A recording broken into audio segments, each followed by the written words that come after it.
जय हिंद बच्चों। तो आज आप लोगों का यूपी बोर्ड क्लास 12 का फिजिक्स का पेपर था, जिसमें हम लोग 346 जेयू का सोल्यूशन करने वाले हैं 2025 का। अगर आपका कोई अदर पेपर कोड है तो डिस्क्रिप्शन में आपको नंबर दिया गया है, इस पर आप अपना पेपर भेज सकते हैं, हम उसका आपको सोल्यूशन प्रोवाइड कर देंगे।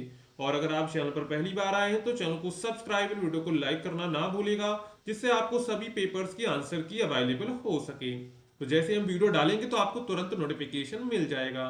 पहला है, एक बेलनाकार बर्तन के खुले सिरे पर के क्यू केंद्र पर एक आवेश रखा है। बर्तन के पृष्ठ से विद्युत क्षेत्र का फ्लक्स होगा शून्य, q upon epsilon naught, q upon two epsilon naught, two q upon epsilon naught. इसका राइट आंसर होगा q upon two epsilon naught. Option यहाँ पर आपका जो है सी वाला यहाँ पर करेक्ट हो जाएगा। ठीक है।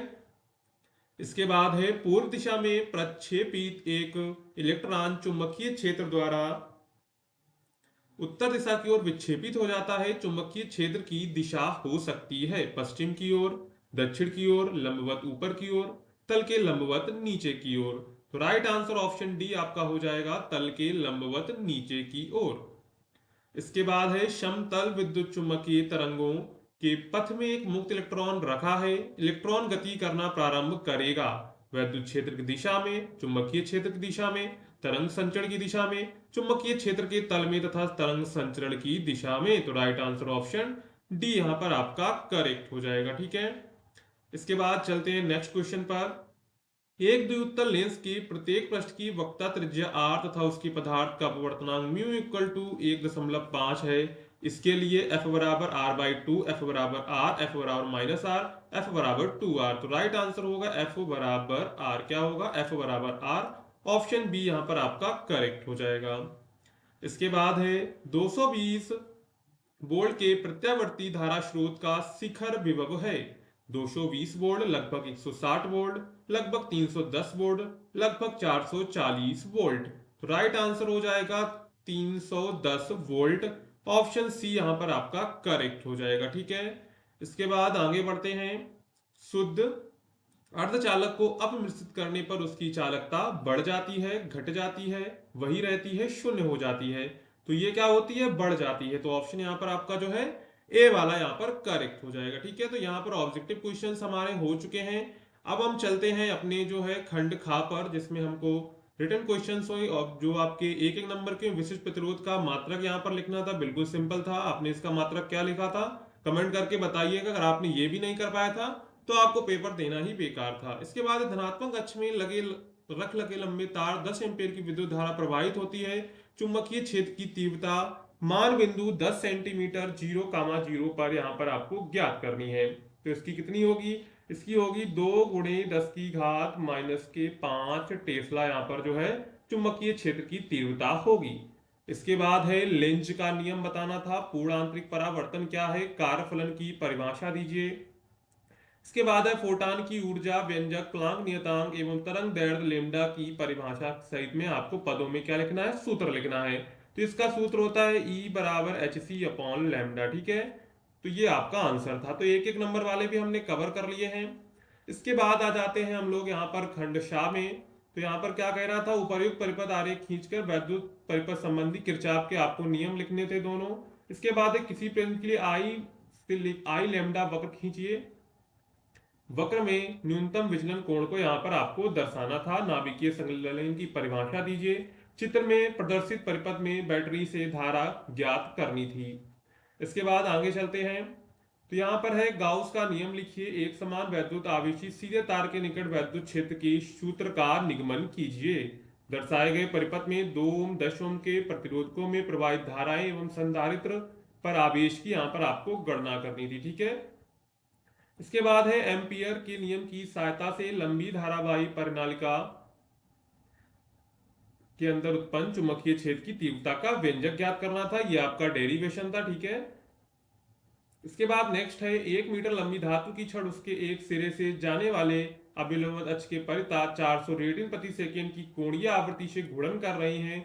छड़ का दूसरा सिरा एक धातु के वलय से संपर्कित है। अक्ष के अनुदिश चुंबकीय क्षेत्र 0.5 टेस्ला का है। वलय तथा अक्ष के बीच प्रेरित विद्युत भाग बल की गणना कीजिए। तो कितना होगा? 100 वोल्ट। 100 वोल्ट। ठीक है। और ये जो क्वेश्चंस आपके हैं, ये चित्रवार डायग्राम, इनको हम अलग वीडियो में सॉल्व करेंगे। ठीक है। तो इनके जो वन वर्ड आंसर्स हैं उनको हम यहाँ पर कवर किए दे रहे हैं। इसके बाद है पतले लेंसों के लिए मेकर सूत्र, लेंस मेकर जो सूत्र होता है वो डेरिवेशन यहाँ पर आपको करना था। इसके बाद चलते हैं नेक्स्ट, त्रिज्य चुंबकीय क्षेत्र क्या है, उपयुक्त आरेख की सहायता से चल कुंडली धारा मापी का सिद्धांत समझाइए, इसकी सुग्राहिता कैसे बढ़ाई जा सकती है, ये आपको बताना है।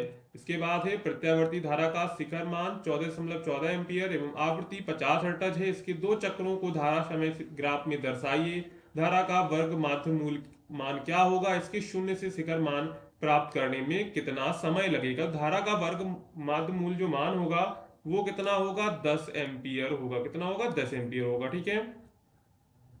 इसके बाद यहां पर चुंबकीय क्षेत्र का आयाम आपसे पूछा गया था, तो यहां पर आयाम कितना हो जाएगा, आयाम आपका जो हो जाएगा 0.5। ठीक है। कोणीय आप यहाँ पर कोणीय आवृत्ति आपसे पूछी गई थी, तो इसकी आ जाएगी 3.14 गुणे 10 की घात 8। तरंग दैर्घ्य, तो इसकी तरंग दैर्घ्य आपकी आ जाएगी 6 मीटर। ठीक है, लैम्डा 6 मीटर आ जाएगा। इसके बाद है विस्थापन धारा से आप क्या तात्पर्य, संशोधित एम्पियर नियम लिखिए। समतल ध्रुवित प्रकाश क्या होता है, पोलराइड द्वारा प्रकाश, आंशिक ध्रुवित प्रकाश एवं पूर्ण ध्रुवित प्रकाश की पहचान किस प्रकार की जाती है। सीजियम के पृष्ठ पर 3300 एंगस्ट्रॉम तरंग दैर्घ्य का प्रकाश आपतित होने पर निकलने वाले फोटो इलेक्ट्रॉन की अधिकतम गतिज ऊर्जा ज्ञात कीजिए। सीजियम का आकार फलन 1.9 इलेक्ट्रॉन वोल्ट है, तो इसकी अधिकतम क्या होगी, के मैक्स कितना होगा, तो यहाँ पर होगा 1.52 इलेक्ट्रॉन वोल्ट होगा। ठीक है। इसके बाद आगे चलते हैं, तो यहाँ पर है आवेशित संधारित्र की स्थितिज ऊर्जा का व्यंजक प्राप्त की, प्रदर्शित कीजिए कि आवेशित संधारित्र की प्लेटों के मध्य वैद्युत क्षेत्र में ऊर्जा घनत्व 1.2 एप्सिलॉन ई स्क्वायर होता है। ठीक है। इसके बाद यहाँ पर आपको ये दूसरा दिया गया, अथवा में अगर आप ये कर सकते हैं तो ये वाला कर सकते हैं। ये किस भौतिक राशि का मात्रक है, 6 माइक्रोफैराड धारिता वाले संधारित्र के सिरों के विभवांतर जो 2 वोल्ट है, बैटरियों के सिरे के बीच विभवांतर ज्ञात कीजिए। तो डायग्राम वाले चित्र जो है हम अगले वीडियो में कवर करेंगे। ठीक है। यहाँ पर जो वन वर्ड आंसर्स हैं वो हम यहाँ पर आपको बता दे रहे हैं। ठीक है। तरंगार की परिभाषा दीजिए, हाइगन की द्वितीयक तरंगिका सिद्धांत की से तरंगों के अपवर्तन की आपको यहाँ पर व्याख्या करनी है। अथवा में आपको दिया गया था लेंसों के बीच की दूरी और आवर्धन क्षमता ज्ञात करनी है, तो इसको भी अगले वीडियो में कवर करेंगे। ठीक है। इसके बाद यहाँ पर क्वेश्चन नंबर 8 है, हाइड्रोजन परमाणु के लिए बोहर की अवधारणाएं लिखनी थी, सिद्ध कीजिए हाइड्रोजन परमाणु की कक्षीय त्रिज्या r मुख्य क्वांटम संख्या n की वर्ग के अनुक्रमानुपाती होती है। अथवा यहाँ पर आपको दूसरा क्वेश्चन दिया गया था न्यूमेरिकल, अगर आपने ऊपर वाला सभी बच्चों ने किया होगा, न्यूमेरिकल तो ज्यादातर कोई भी बच्चे नहीं करते हैं। ठीक है। इसके बाद है क्वेश्चन नंबर 9, तो यहाँ पर जो क्वेश्चन नंबर 9 है अथवा में भी आपको जो दिया गया है वो भी क्या है, डेरिवेशन टाइप का यानी कि थ्योरी का है। तो ये आपका जो है पूरा क्लास 12 का जो फिजिक्स का पेपर था, यहाँ पर कुछ आंसर्स हमने आपको बता दिए, 1-2 आंसर्स छूट गए हैं, तो उनको हम अगले वीडियो में कवर कर देंगे। तो आप चैनल को सब्सक्राइब एंड वीडियो को लाइक करना ना भूलिएगा। मिलते हैं नेक्स्ट वीडियो में, तब तक के लिए जय हिंद बच्चों।